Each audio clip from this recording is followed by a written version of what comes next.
Hello everyone, আপনারা সবাই কেমন আছেন? আশা করি ভালো আছেন। সুমি রান্নাঘর চ্যানেলে আপনাদের সবাইকে স্বাগত জানিয়ে আমি আজকে আপনাদের সাথে শেয়ার করব পাকা আম দিয়ে মালপোয়া রেসিপি। তো এই রেসিপিটি একবার আপনারা বাড়িতে ট্রাই করে দেখবেন, আশা করি আপনাদের খুবই ভালো লাগবে। আর একবার যদি বাড়িতে বানিয়ে খাওয়ান তাহলে বারবার আবদার আসবে বানিয়ে দেওয়ার জন্য। তো চলুন রেসিপিটি দেখে নেওয়া যাক। তো মালপোয়া বানানোর জন্য প্রথমে আমি একদম পাকা একটা আম নিয়েছি। তো আমের নাম আমি ঠিক জানি না, তো আমটা একদম কিন্তু পাকা হতে হবে। তো এই আমটি আমি কেটে নেব আটিটা বাদ দিয়ে। যে দেখুন, আটি বাদ দিয়ে আমি আমটা কেটে নিয়েছি।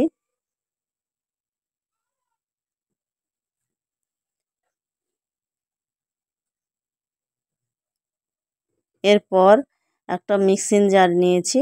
মিক্সিং জারে আমগুলো চামচ দিয়ে টুকরো টুকরো করে কেটে দিয়ে দেব।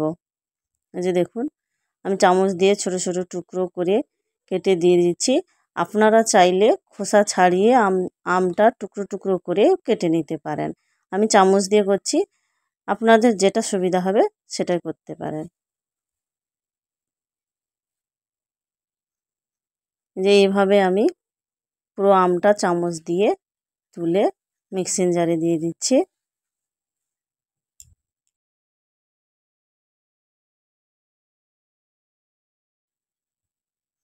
যে দেখুন, সবগুলো আমি মিক্সিং জারে ছোট ছোট টুকরো করে নিয়ে নিয়েছি। এরপরে এই আমগুলোকে পেস্ট করে নেব।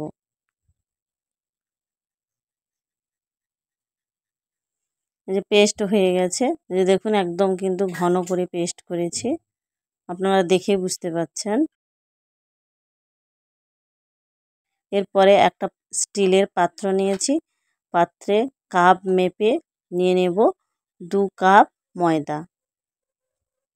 এখানে আমি 2 কাপ ময়দা নিয়েছি, আপনারা আপনাদের পরিমাণ মতো ময়দাটা নেবেন। এখানে 2 কাপ ময়দায় আমি 1 কাপ সুজি দেব। ওই কাপ মেপেই কিন্তু সুজিটা নেব।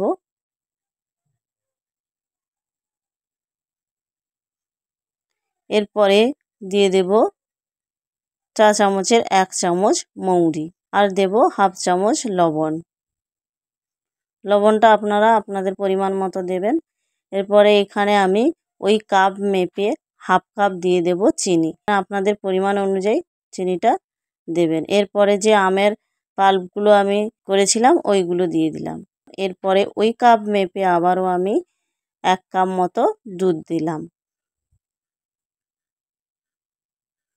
দিয়ে ভালো করে সবগুলোকে এইভাবে মিশিয়ে নেব। এই যে দেখুন, মিশিয়ে 5 মিনিট মতো ফেটিয়ে নেব ভালোভাবে। আপনারা দুধ না দিয়েও জল দিয়েও করতে পারেন। এরপরে আমি ঢাকা চাপা দিয়ে 10 মিনিট এক সাইডে রেখে দেব। এরপরে কড়াই বসিয়ে কড়াইতে দিয়ে দেব 1 কাপ চিনি। যে কাপ মেপে আমি চিনিটা নিয়েছি ওই কাপ মেপে 4 কাপ জল দেব। 1 কাপ চিনি দিলে কিন্তু 4 কাপ জল দিতে হবে। এরপর গ্যাস অন করে আমি চিনির সিরাপটা তৈরি করে নেব।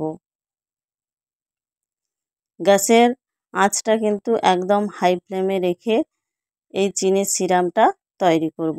10 মিনিট এইভাবে জাল করে নেব। এই যে দেখুন, 10 মিনিট পর এইভাবে ফুটে উঠলে এই যে দেখুন রেডি হয়ে যাবে চিনির সিরাপ। এখানে আমি 4টে এলাচ দিয়েছি। চিনির সিরাপ রেডি হয়েছে কিনা জানার জন্যে এই যে দেখুন, আমি হাতে এইরকম 2টো আঙ্গুল চেপে দেখাচ্ছি। এই যে দেখুন, এইরকম চিটালো ভাব এলে বুঝে নেবেন যে সিরাপটা একদম রেডি হয়ে গেছে। এরপর গ্যাস অফ করে এক সাইডে রেখে দেব। তারপরে আবার আমি অন্য একটা কড়াই বসিয়ে গ্যাস অন করে কড়াইতে দিয়ে দেব সাদা তেল।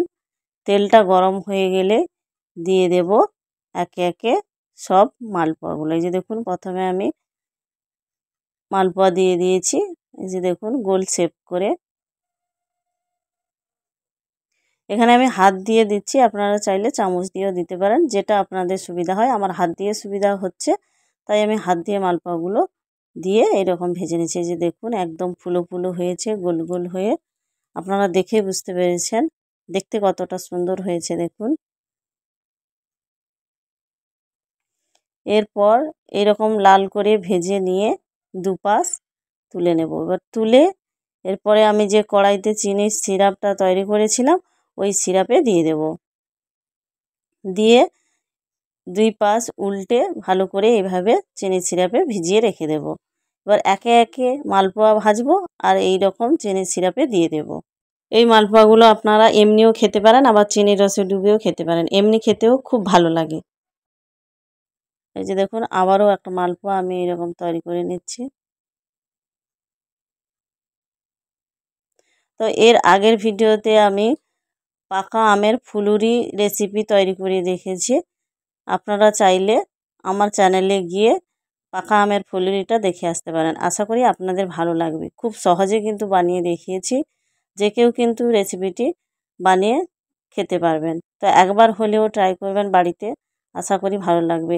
আর এই আমের মালপোয়া রেসিপিটাও আপনারা একবার হলেও বাড়িতে ট্রাই করবেন আর আমাকে কমেন্ট করে জানাবেন রেসিপিটি কেমন হয়েছে। তো এই যে দেখুন একে একে আমি মালপোয়াগুলো এইভাবে তৈরি করে নিচ্ছি। আর মালপোয়াগুলো কিভাবে ফুলে উঠছে আপনারা দেখুন।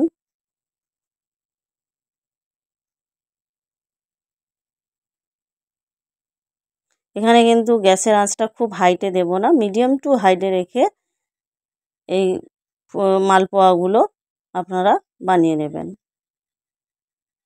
যে দেখুন একদম বলের মতো ফুলে গেছে। আর এই মালপোয়াগুলো কিন্তু খুব নরম, একদম তুলতুলে হয়। এইভাবে একে একে তুলবো আর ওই যে চিনির সিরাপটা আছে ওই সিরাপে দিয়ে দেবো। এই যে দেখুন আমি সবগুলো একে একে এইভাবে ভেজে তুলে এইরকম চিনির সিরাপে দিয়ে দিয়েছি আর এক পাশ করে উল্টে দিয়েছি। এই যে দেখুন দুই পাশ এরকম উল্টে কিছুক্ষণ রেখে দেব।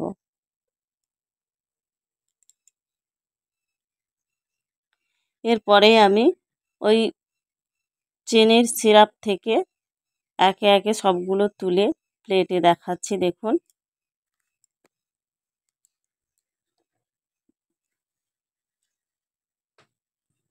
এই যে দেখুন একে একে আমি সবগুলো তুলে নিয়েছি, দেখুন দেখতে কতটা সুন্দর হয়েছে। আর এই যে আমি হাতে চিপে আপনাদের দেখাচ্ছি যে রস দেখুন একদম রস কিন্তু ভেতরে ঢুকে ফুলো ফুলো হয়ে গেছে, একদম রসালো হয়ে গেছে পিঠেগুলো। তো দেখুন আমি হাতে নিয়ে দেখাচ্ছি কতটা নরম হয়েছে দেখুন বন্ধুরা।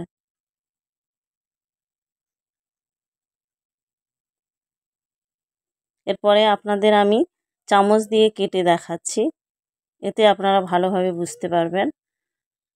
এই যে দেখুন ভেতরটা দেখুন কতটা সুন্দর হয়েছে। এই যে দেখুন ভেতরটা। আশা করি আপনারা দেখে বুঝতে পেরেছেন পিঠেগুলো কতটা সুন্দর হয়েছে।